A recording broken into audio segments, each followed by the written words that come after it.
Bienvenue à votre émission Coffre aux idées. Nous continuons nos études sur le livre de Néhémie. Cette semaine, nous voyons l'importance du réveil. Le réveil est-il indispensable? Qu'est-ce que le réveil? Est-ce que nous avons besoin du réveil aujourd'hui? Nous allons en discuter avec Carole, Makis et Maël, et Makis nous fera la prière. Prions. Nous avons le plaisir, Seigneur, de nous retrouver autour de la table de la Radio Espérance en vue de discuter à travers tes saintes paroles.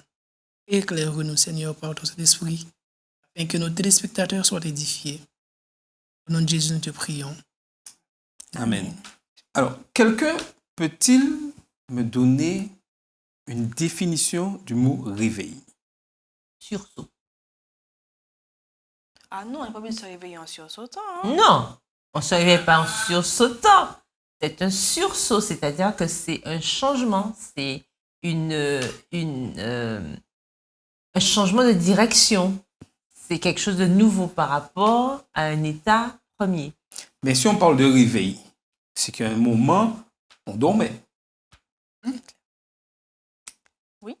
Donc, ça, le mot sursaut, peut-être aussi, mais on se réveille comment? En douceur, en sursaut, brusquement? Faut-il une transition pour être bien réveillé? Voilà, c'est bien ça. Qu'il faut être bien réveillé. C'est comme si je pouvais dire que nous étions perdus, nous étions égarés, et que maintenant nous avons pris conscience. Voilà, les choses n'ont pas été comme elles devaient être. Donc voilà, on voit qu'il faut avoir un changement. Mais vous parlez déjà de la dimension spirituelle du mot réveil. Là. La question première, c'était la définition. Donc en gros, c'est sortir d'un état de sommeil et de passer à d'être à nouveau conscient de ses mouvements et puis de se mettre en mouvement. Puisqu'une fois qu'on s'est réveillé, on commence une journée, on commence une nouvelle étape de notre vie. Et je dirais, c'est passer d'un état inactif à un état actif. Donc, inactif, c'est le sommeil. Quand on est en sommeil, on est conscient de rien. On se repose. En gros, on peut faire autant de bruit autour de nous, on ne sait rien. Et lorsqu'on est actif, lorsqu'on est réveillé, on participe. On met, je dirais, la main à la pâte. Donc, le réveil ne peut pas être, je dirais, un état latent et un état où on attend. Il est important de passer, je dirais, à l'action. Mais, dans la parole de Dieu, surtout dans Néhémie 8, quelle est la clé de la réussite du réveil? Tu parles du réveil spirituel, je suppose. C'est ça? Oui. Ben oui.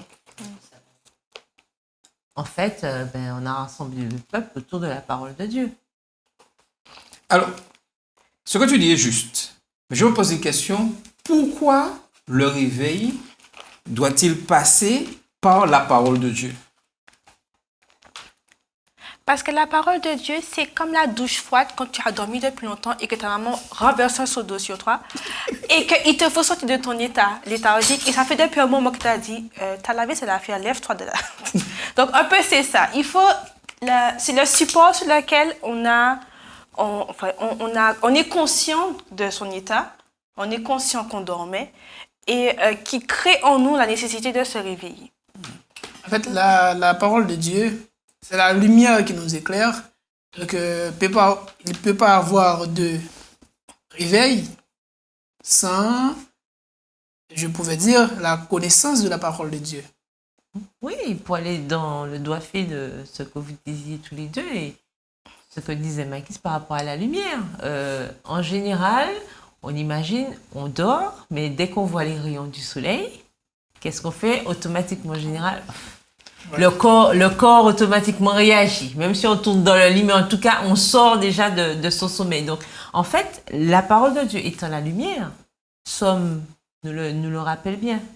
Somme 119, verset 105, ta parole est une lampe à mes pieds, une lumière sur mon sentier. Donc, à partir du moment où la parole de Dieu, c'est la lumière, ben forcément, la lumière vient éclairer ces ténèbres spirituelles et forcément, on est obligé de changer. On est obligé de passer par là pour pouvoir faire cette transition vers un réveil. Tout à fait. Et Néhémie 8, je dirais, se compose en 4 parties qui amènent vraiment à un véritable réveil. Néhémie 8, les versets 1 à 8. Et au verset 1, il y a quelque chose d'important pour prendre notre Bible pour lire. Néhémie 8, le verset 1. Le 7e mois arriva, et les enfants d'Israël étaient dans leur ville. Alors le peuple s'assembla comme un seul homme sur la place qui avait devant la porte des sceaux. Ils dirent à Esdras le scribe d'apporter le livre de la loi de Moïse, prescrite par l'Éternel à Israël. Qu'est-ce qu'on voit là? Un élément important, je dirais, dans l'aspect du réveil. Ben, ils sont tous ensemble, apparemment. Tout le peuple s'assembla. Donc, L'unité. L'unité, c'est-à-dire oui. le rôle, je dirais, du rassemblement. D'accord. Je me pose la question, est-ce que je peux être réveillé spirituellement, passer à l'action du réveil, en restant tout seul dans mon coin? Non. En fait, c'est ça, c'est ce que nous lisons dans le premier verset. La base d'un réveil, c'est l'unité. C'est l'unité, c'est le rassemblement.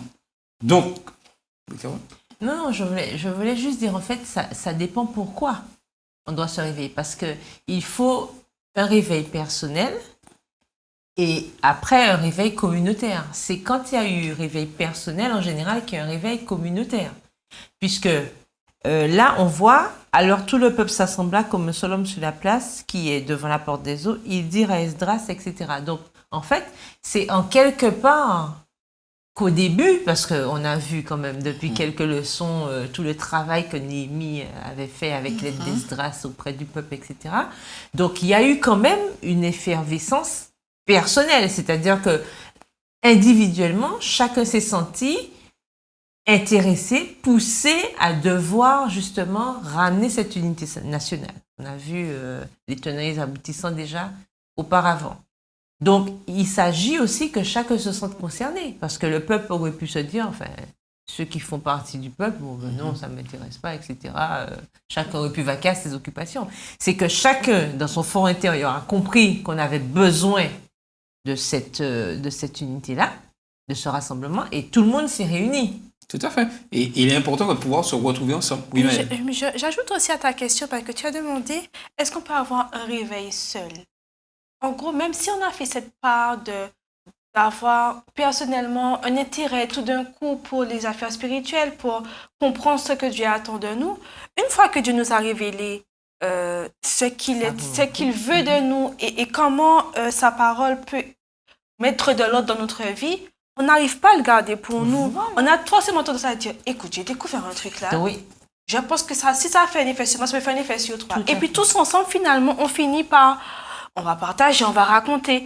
Et on ne peut pas le faire seul. Je ne peux pas qu'on ne peut pas rester dans son coin et dire ben, je me sens élevé spirituellement seul chez moi et que ceux qui sont autour de moi ne sont pas conscients ou au courant de cette évolution. Non, ce n'est pas possible. C'est-à-dire que le réveil personnel va forcément influencer le réveil communautaire. C'est ce que je veux dire. Parce que quand on regarde bien dans nos églises, nous avons des communautés, oui, mais qu'est-ce qui forme une communauté? C'est chaque individu, d'accord? Et c'est quand chaque individu se sent investi de la parole de Dieu, se sent poussé par l'Esprit de Dieu, que nous voyons une effervescence. Oui, mais je peux verser ce que tu viens de dire. Ça marche comme mais ça. On peut dire aussi, on peut s'imaginer aussi que si aujourd'hui il n'y a pas de réveil au sein des communautés, c'est que individuellement les membres ne sont pas réveillés. Ah, ben oui. Puisque si individuellement, d'après ce qu'on comprend, je comprends la parole de Dieu,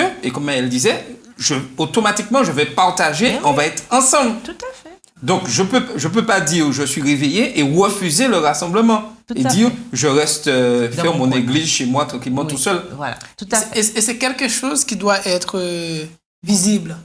Lorsqu'on est réveillé, tout le monde doit voir ça en nous. Et c'est pas à nous de dire je suis réveillé. On doit voir ça en nous, ceux qui sont à nos côtés, ben, tout ce que nous côtoyons va voir en nous que nous sommes réveillés. Tout à fait. C'est aussi pareil pour un chrétien. Ah oui. Mais si tu es chrétien, c'est pas à toi de dire Je suis chrétien. voilà, je suis chrétien. Mais on doit voir en toi un chrétien. On doit voir que tu es différent des autres. Tout à fait. Et il est important pour nous en tant que jeunes de comprendre le rôle du rassemblement, le rôle de se retrouver ensemble. On peut vivre ensemble. On peut pas dire tout seul dans mon coin, je comprends la parole de Dieu. Non. Et c'est ensemble que Dieu va agir. Et je vais lire juste un extrait du livre Événements des derniers jours écrit par Ellen G. White, le chapitre 13, page 142, où elle dit « Les convocations de l'Église, comme les camp-meetings ou les rassemblements à l'Église locale et toutes les occasions où s'effectue un travail personnel en faveur des âmes sont autant de rendez-vous de Dieu où nous est donné l'occasion de recevoir la pluie de la première saison et celle de l'arrière-saison. » Donc, ce sont des moments précis, importants. Maintenant, passons à la deuxième étape. Qu'est-ce que le peuple fait? Au verset 2 et 3. Je continue à lire. Alors, à la suite du verset 2, le sacrificateur Esdras apporta la loi devant l'assemblée, composée d'hommes et de femmes et de tous ceux qui étaient capables d'entendre. C'était le premier jour du 7e mois. Esdras lut dans le livre depuis le matin jusqu'au milieu du jour sur la place qui est devant les portes des eaux, en présence des hommes et des femmes et de tous ceux qui étaient capables de l'entendre. Tout le peuple fut attentif à la lecture du livre de la loi. Alors, ce qui attire mon attention de ce verset, on voit que Esdras lut le livre le matin jusqu'au milieu du jour. Et on voit que le peuple était attentif. Cela peut arriver que 11h15, 11h30, nous sommes arrivés et puis il est midi 5. Nous sommes déjà fatigués. Voilà. Mais là, on voit vraiment qu'il y a un problème de réveil. Et ce verset-là nous montre vraiment que le peuple était réveillé. Ici, l'étape importante consiste à prendre la Bible et à la lire. Ça m'intrigue quand même, la lecture. Je pense que c'était une lecture machinale. On ne peut pas aller pendant tout ça de temps. Sans s'arrêter, faire des explications. Enfin, je trouve qu'il faut quand même... non, mais après, lire comme ça. Et quand tu vois au verset 7, au verset 7, où il est dit, à la fin du verset 7, et les Lévites expliquaient la loi au peuple et chacun restait à sa place. Il y avait des explications. D'accord. Alors, ils ont lu genre du matin jusqu'au midi comme ça, non-stop. Si, mais il y avait des explications qui étaient faites en même temps. D'accord. Il nous dit bien qu'au milieu du peuple, il y avait des Lévites, il y avait des gens qui expliquaient au peuple la parole, parce qu'il ne faut pas oublier, en plus, qu'il y avait plusieurs langues qui étaient représentées. Parce qu'il y a certains qui avaient perdu, bien sûr, et qui habitaient ailleurs, donc il y avait plusieurs langues. Donc chacun, il y avait quand même... c'était comme une mini école du sabbat, puisqu'il y avait des gens qui expliquaient la parole régulièrement au peuple.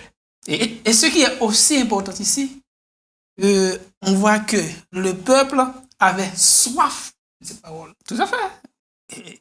Et aujourd'hui, le peuple a encore soif de cette parole. Et puis ce qui est intéressant aussi, c'est que le peuple avait le respect de cette parole. Ouais. Et ça peut aussi nous interpeller par rapport à aujourd'hui. Quand nous lisons la parole de Dieu, quand on entend la parole de Dieu à l'église, par exemple, comment on réagit? Comment on est?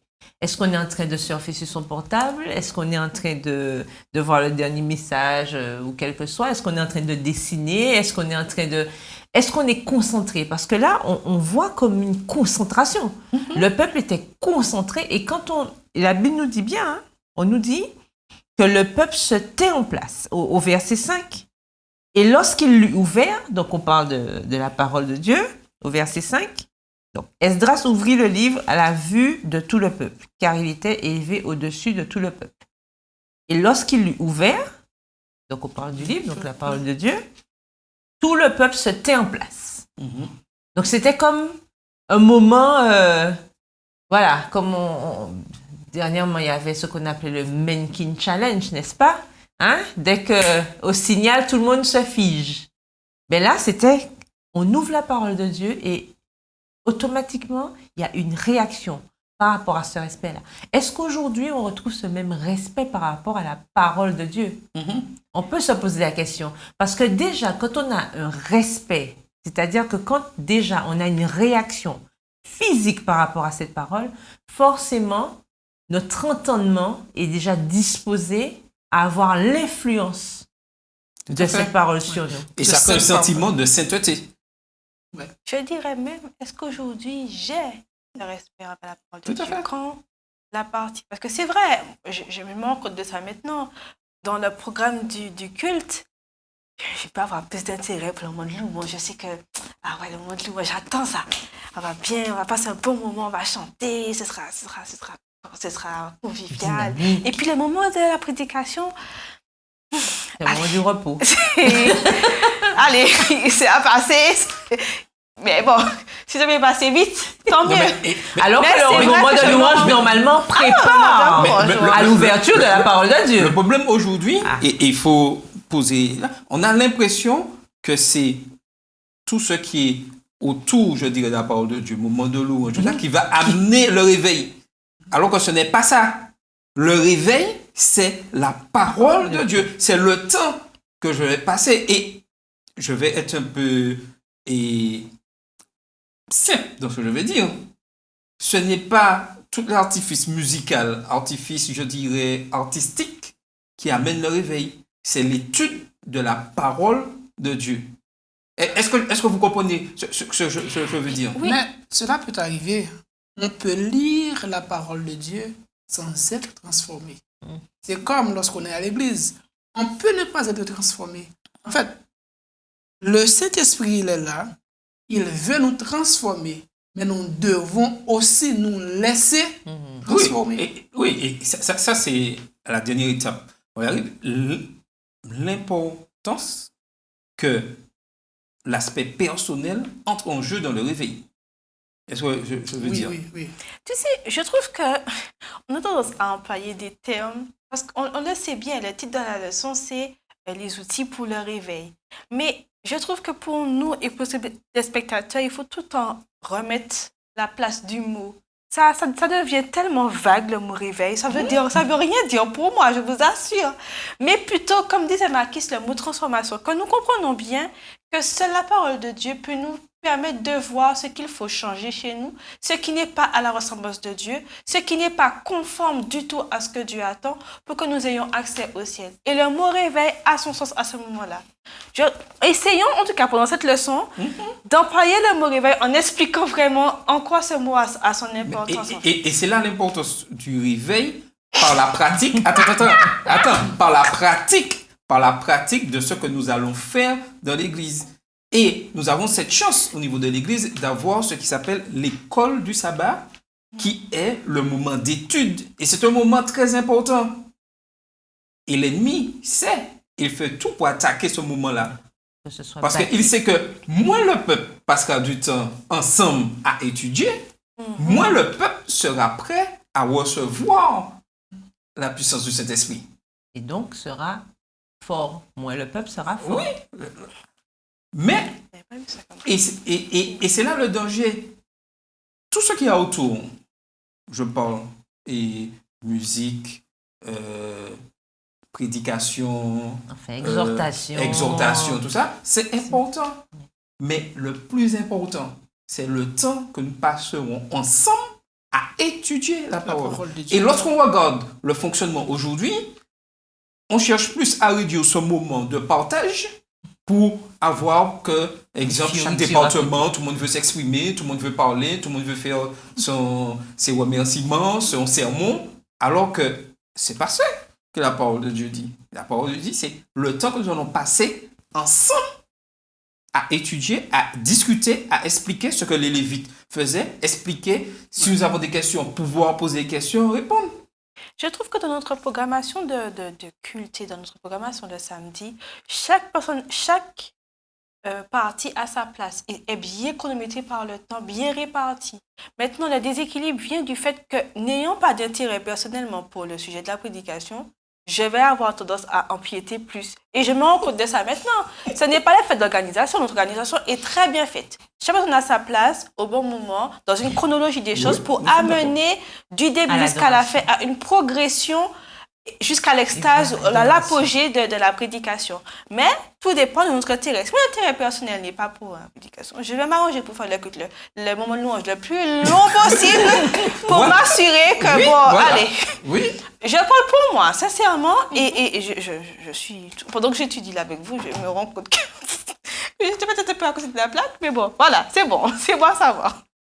Et ça, c'est important. Non, mais c'est important de toute façon, parce que nous sommes là pour apprendre. Et c'est pour ça que c'est tellement important de se baser sur la parole de Dieu. Parce qu'à l'aune de cette parole, quand cette parole nous éclaire, en fait, on se rend compte des choses qu'on doit changer, qu'on doit améliorer. Et c'est pour ça que cette parole de Dieu doit garder toute son importance.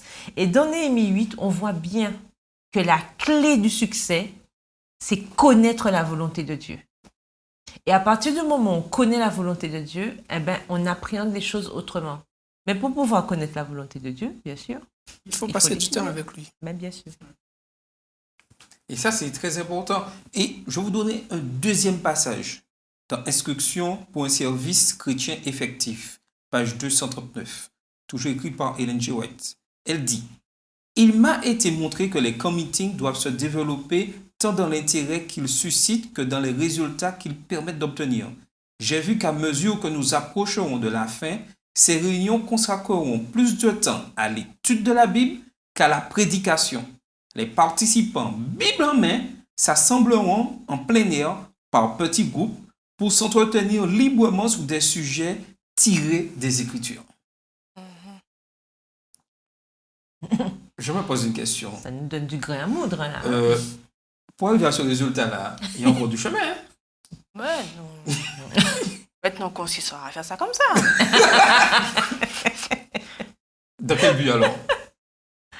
D'étudier, de comprendre ce que Dieu attend de nous, exactement, de comprendre sa parole et qu'on puisse être enfin transformé et puis prêt pour le ciel, quoi. Oui, mais ça remet aussi en question justement ce principe par rapport à l'objectif du rassemblement. Mais ça, c'est l'école du sabbat, ça. Hein? Le rassemblement par petits groupes, machin. On y est dedans, finalement. Oui, mais... Non, mais c'est toujours l'idée du rassemblement. Quand nous sommes en grand groupe, comment agissons-nous par rapport à la parole de Dieu?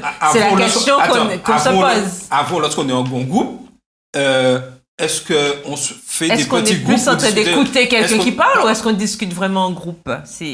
On peut se poser ces questions-là. Quand on est en grand groupe, qu'est-ce qu'on fait exactement? Est-ce qu'on est plus en mode j'écoute ou est-ce que je suis en mode je discute autour de la parole de Dieu? Et force est de constater que ce sont plus mes oreilles qui sont en fonction que ma bouche. Souvent. Donc, si nous voulons vraiment être actifs, être dirigés par le Saint-Esprit, il est important que nous puissions passer du temps ensemble. Et échanger. Autour de cette parole. Autour de la parole de Dieu. C'est ça, c'est tout ça l'importance de la leçon de l'école du sabbat. Un moment parfois que nous ignorons. En fait, c'est pas le fait de donner très peu de temps à ce moment. Mais certaines fois, pendant les leçons, il y a certaines personnes qui ne s'intéressent pas. Mais dans certaines églises, on voit ça. Pendant la période de l'étude de la leçon, une période qui est très importante, on trouve beaucoup de membres qui sont plutôt à l'extérieur. Hélas. Et c'est tellement important que, en fait, on voit bien que dans le chapitre 8, la fin, l'apogée, c'est quoi? Ben, le peuple décide, d'accord, on construit des tentes, etc. Donc, il reste là et pendant 7 jours, on continue à lire la parole de Dieu. Pendant 7 jours. La Bible nous dit bien qu'on lut la parole de Dieu du premier au dernier jour, au verset 18. Donc, c'est pour montrer l'importance, justement, qu'avait repris, enfin, on voit que la parole de Dieu avait repris sa place dans le cœur du peuple. Et malgré les réjouissances qui s'en sont suivies, on voit que tout ça, toutes ces réjouissances, toute cette fête, c'était autour de la parole de Dieu. Parce qu'on était content d'avoir retrouvé des bases saines. On voit que le peuple, et après avoir entendu toutes ces paroles, avait pris conscience de leur état. Tout à fait. Et Tout à fait. dernier aspect des choses, après avoir fait tout ça, il y a un but final, oui ou non? Parce qu'on fait pas ce rassemblement, on n'étudie pas là. Le but final de la chose, c'est pouvoir être ensemble, étudier la parole pour répondre collectivement et pour décider nettement et spécifiquement d'obéir aux principes de Dieu en tant que congrégation. Voilà. La repentance, en fait. Oui. C'est-à-dire qu'on décide ensemble de respecter la parole de Dieu. Parce qu'on peut faire autant de moments de louange qu'on veut. C'est pas ça le réveil. On peut entendre autant de prédications.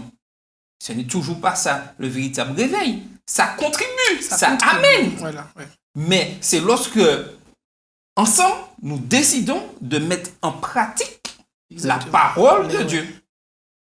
Que le réveil. Et l'ennemi sait, notre ennemi sait que c'est important que Dieu souhaite que nous puissions être en accord avec sa parole. Donc c'est pour ça qu'il fait tout pour nous détourner de l'étude en discussion pour pouvoir aller. Et comme elle disait tout à l'heure, dans l'organisation de nos programmes, le programme en pratique, en théorie, est bien inspiré. est bien inspiré. Mais en pratique, qu'est-ce que nous faisons? Donc on peut dire ici que la clé du réveil, c'est vraiment l'étude de la parole de Dieu. Oui, c'est l'étude de la parole de Dieu. Mais chaque jour, continuellement, personnellement, j'étudie et j'amène ce que j'ai compris ou les questions qui me dérangent ou je cherche à avoir une réponse au groupe pour pouvoir discuter. On dit qu'il n'y a pas de transformation, c'est un véritable réveil. Tout à fait. Donc si vraiment nous voulons être transformés, il faut d'abord étudier la parole de Dieu qui va nous permettre de sortir de ce sommeil afin de pouvoir transformer. Nous vous laissons avec ces mots de Marquis. C'était votre émission Coffres Idées.